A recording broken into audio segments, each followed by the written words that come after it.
Chief justice صاحب نے جو کانسٹیٹیوشنل جو کیسز کی بینچز کی کمیٹی میں سینیارٹی کے اصول کو ملود خاطر رکھا ہے، یہ تاثر قطعاً غلط ہے کہ پاکستان تحریک انصاف جو ہیں وہ نئے چیف جسٹس صاحب کی مخالف ہیں۔ کوئی ہمارا اختلاف ذاتی اور نہ کبھی ہم نے ان کے فیصلوں میں عناد یا تعصب دیکھا ہے، خصوصاً پی ٹی آئی کے فیصلوں کے حوالے سے۔ یہ امید ہماری ضرور ہے کہ ان کے پیشرو کے دور میں پاکستان تحریک انصاف کے ساتھ سپریم کورٹ میں سوتیلی ماں کا برتاؤ روا رکھا گیا، بلکہ قاضی فائز عیسیٰ کا بینچ جو تھا یا وہ اس کی ذات وہ ایک پراسیکیوٹر کا کردار ادا کر رہی تھی۔ ہم سے نشان چھیننا ہو یا بنیادی انسانی حقوق کی خلاف ورزی کا کیس تھا یا اغوا برائے بیان جو تھے یا امیدواروں سے جو چینہ جبتی ہوتی تھی کاغذات کی، یہ سارے کیسز ان کی عدالت میں لگے تھے۔ ہمارے وکلاء کی توہین کرتے تھے، تضحیک کرتے تھے اور خان کے وہ ذاتی دشمن بنے ہوئے تھے۔ کسی اخلاقیات اور انصاف کے کسی مروج اصول کے تحت وہ کسی ایسے کیس میں بیٹھ ہی نہیں سکتے تھے جو خان سے ریلیٹڈ ہو یا پی ٹی آئی سے ریلیٹڈ ہو۔ سپریم کورٹ کے 5 رکنی بینچ نے جسٹس گلزار کی سربراہی میں فیصلہ دیا تھا کہ قاضی فائز عیسیٰ ایسے کسی بینچ کا حصہ نہیں بنے گا، لیکن قاضی فائز عیسیٰ کو نہ سپریم کورٹ کا احترام ملود خاطر تھا، نہ سپریم کورٹ کے فیصلوں کا وہ، اور ابھی 8 ممبر بینچ جو لارجر بینچ ہے اس کے فیصلے کی تصدیق انہوں نے کس طرح کی ہے۔ لہذا ایک نفسیاتی بیمار تھا، اور وہ جب گیا ہے تو اس کے اہل خانہ، بچوں اور ان کی جو ٹرولنگ ہوئی ہے، میں ہمیشہ ٹرولنگ کا مخالف رہا ہوں، لیکن اس کی ٹرولنگ پہ یا اس کے ساتھ جو رویہ برتا گیا ہے اس پہ مجھے دلی سکون ہوا ہے۔ تمام مناصب پہ بیٹھنے والے لوگ یہ سن لیں کہ ایک دن آپ لوگوں نے یہ روز بھی دیکھنا ہے جب پبلک میں آپ نے جانا ہے اور پبلک نے آپ کو آپ کے کردار کا آئینہ دکھانا ہے۔ تو لہٰذا ایسے لوگ جو ہیں وہ ایسے ہی رویے کے حقدار ہیں۔ ان کی پبلک میں ہر جگہ پہ ان کو آئینہ دکھانا چاہیے تاکہ یہ لوگ جب مناصب پہ ہو تو ظلم نہ کریں، ان کو نظر آئے کہ اور لوگوں کے ساتھ بھی ریٹائرمنٹ کے بعد کیا ہوا تھا۔ قاضی فائز عیسیٰ کے میں نے پی ایم ایل این کیا تھا، تارڑ صاحب کے خلاف کچھ لوگوں نے اس کی ٹرولنگ کی تھی، میں نے اس کی مذمت کی تھی، لیکن قاضی فائز عیسیٰ وہ شخص جو منصب کے منصب پہ براجمان تھا، اور اس نے جو انصاف کا ریپ کیا جس انداز میں اس نے بنیادی حقوق، انسانی حقوق اور پاکستان کی عدالتی تاریخ پہ جو اس نے تازیانے جو ہیں لگائے ہیں، جو سپریم کورٹ کی طاقت کو توڑا ہے۔ آج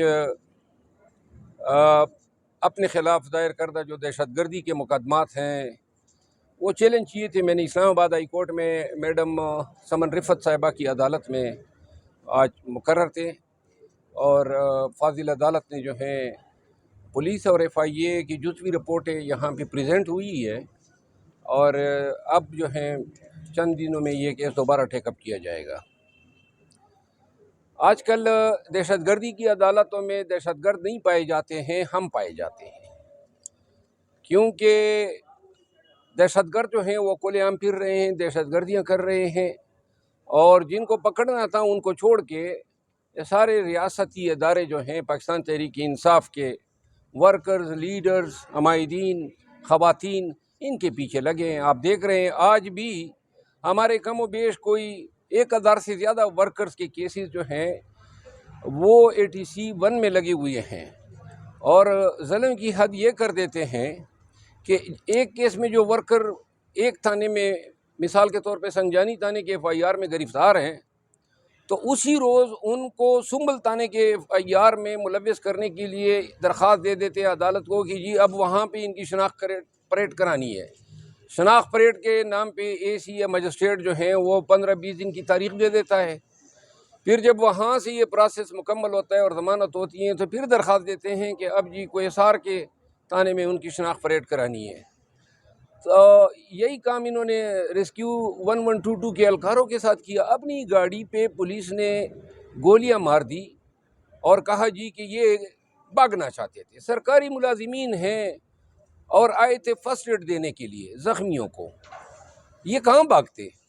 عقل مانتی ہے یہ کہ یہ پولیس پہ حملہ آور ہوتے اور پھر پولیس جو ہے ہمیشہ معجزانہ طور پہ بچ جاتی ہے.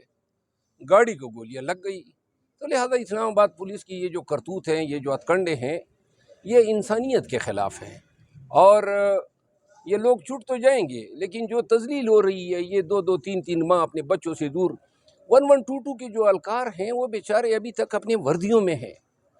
تو حوالاتوں میں ایک تانے سے دوسرے تانے، ان کے ساتھ کیا کچھ نہ ہوا ہوگا. پھر ہمارے ایم پی ایز جو ہیں، جن کی بیلیں ہو گئی، ان کو بھی پھر نئے مقدمے میں ملوث کر دیا، انور زیب خان کو، ملک لیاقت کو اور دیگران کو. یہ سب آپ دیکھ رہے ہیں مملکت خدا داد پاکستان میں ہو رہا ہے. آئینی ترمیم کے بعد ہمارے مایہ ناز کبوتر باز تو چلے گئے انگلینڈ، اور جب قاضی فائز عیسیٰ چیف جسٹس بنے تو وہ تشریف لے آئے. یہ اتفاق نہیں ہو سکتا ہے. اور جو ہی فائز عیسیٰ صاحب جو ہیں اس کا بوریا بستر گول ہوا تو حضرت بھی فائز عیسیٰ کے ساتھ ہی روانہ ہو گئے. اس کا مطلب یہ ہے کہ نواز شریف کا موجودہ اب عدالتی نظام پہ اعتماد نہیں رہا، جو اعتماد ان کا قاضی فائز عیسیٰ کی سپریم کورٹ پہ تھا. اور یہ نواز شریف تو گیا نہیں ہے، وہ تو میرے خیال میں کوئی ٹورنامنٹ ہے کبوتر بازی کا، اس میں شرکت کے لیے گئے ہیں. ابھی بھی نظام جو ہے وہ نواز شریف کی زبان کے تابع ہیں. یہ جتنے بھی بیٹھے ہوئے ہیں، چاہے اسمبلی میں ہو، حکومت میں ہو، تمام ادارے اس کی جنبش آبرو کے اشارے کے منتظر ہیں. لہذا شاید وہ کسی وقت پہ اپنے آپ کو وزیر اعظم نہ بنانے پہ کوئی اظہار ناراضگی ظاہر کر دے، لیکن ہم نہیں سمجھتے ہیں کہ یہ چھوٹا سا جو تغیر ہوا ہے. ہاں، البتہ ایک امید ہماری پیدا ہوئی ہے، جو تیزی سے گرتی ہوئی ساکھ تھی عدلیہ کی، وہ شاید اب یہ ساکھ مزید گرنا تھم جائے. یہ جو ٹریبیونل میں سویلین کا مقدمہ ہے جو تقریباً سال ہوا ہے اور نہیں لگ رہا ہے، وہ مقرر ہو جائے. اور سپریم کورٹ کا جو کورٹ نمبر 1 جو ناانصافی کا منبع بنا ہوا تھا، وہ اب انشاءاللہ انصاف کی ایک نوید دے گا. میرا خیال یہ ہے، جو میں نے ایک بات کہی تھی کہ مین پروپوزز گاڈ ڈسپوزز، وہ لوگ جو یہ سمجھتے تھے کہ منصور علی شاہ کو ہٹا کے کسی اور جج صاحب کو، یا پھر جو موجودہ چیف جسٹس صاحب ہیں ان کو لانے سے شاید ان کے کوئی مقاصد پورے ہوں گے، وہ یہ سوچ رہے ہوں گے کہ شاید اللہ نے جو کرنا تھا وہ ہو گیا. اور جو ابتدائی جو چند اقدامات ہیں یا افریدی صاحب کے، ان کی میں ستائش کرتا ہوں.